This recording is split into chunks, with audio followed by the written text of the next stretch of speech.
నది ప్రాయములు గతించిపోవచ్చున్నవి. ఇందాక చెప్పారు కదా, చిన్న వయసు బాల్యం వయస్సు గతించిపోద్ది, తర్వాత టీనేజ్ గతించిపోద్ది. యవన కాలంలోకి వస్తున్న వారికి చెప్తున్నాడు, గతించిపోవును గనుక నీ హృదయములో నుండి వ్యాకులము తొలగించుము, నీ దేహమును చెరుపు దాని నుండి తొలగిపోము అంటాడు. హల్లెలూయా. తొలగించుకోవాలి అంటున్నాడు. దేన్ని? నీ దేహమును చెడగొట్టేటువంటి క్రియల నుండి, పాపపు క్రియల నుండి, పాపపు అలవాట్ల నుండి, లోక సంబంధమైన అనేక విధములు శరీరాన్ని పాడు చేసేవి అనేకమైన ఉన్నాయి ఈ లోకంలో.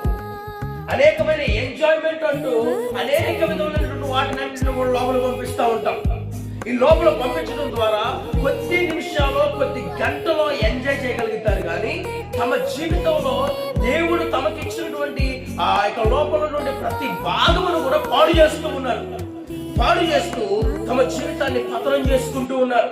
అనేక మంది అనేక బలహీనతలకు లోబడిపోయి అనేక తమ జీవితాన్ని పాడు చేసుకుంటూ అనేక రీతిలుగా వారు జీవిస్తూ ఉన్నారు. ప్రియ దేవుని బిడ్డలారా, అందుకని దేవుని వాక్యం సెలవిస్తుంది, యవనస్తుడా నీ యవన కాలమందు సంతోషపడు, నీ యవన కాలమందు నీ హృదయం యొక్క ఇష్టము చొప్పున నీ హృదయమును సంతృష్టిగా ఉండనిమ్ము, నీ కోరిక యొక్క ఇష్టము చొప్పున, నీ దృష్టి యొక్క ఇష్టము చొప్పున నువ్వు ప్రవర్తించు, పర్వాలేదు.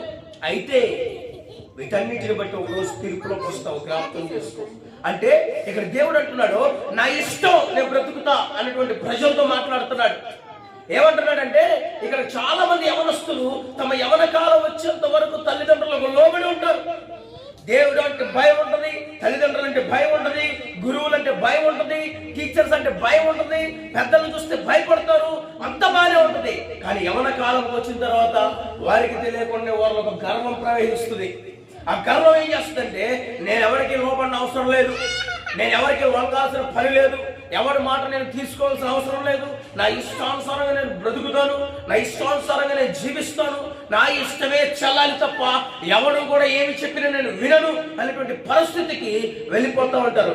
అయితే దేవుడు వాక్యం సెలవిస్తుంది, నీ కోరిక చెప్పు నువ్వు బ్రతుకు, నీ దృష్టి యొక్క ఇష్టం చెప్పు బ్రతుకు. అయితే వీటన్నిటిని బట్టి ఒక రోజు తీర్పులోకి వస్తావు, జాగ్రత్త.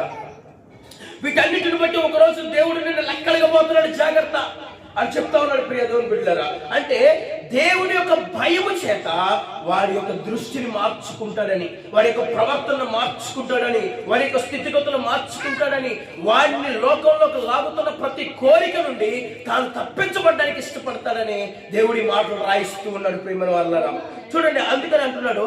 ఇంకొక మాట మనం గమనించినట్లయితే, 1 తిమోతికి రాసిన పత్రిక 4వ అధ్యాయము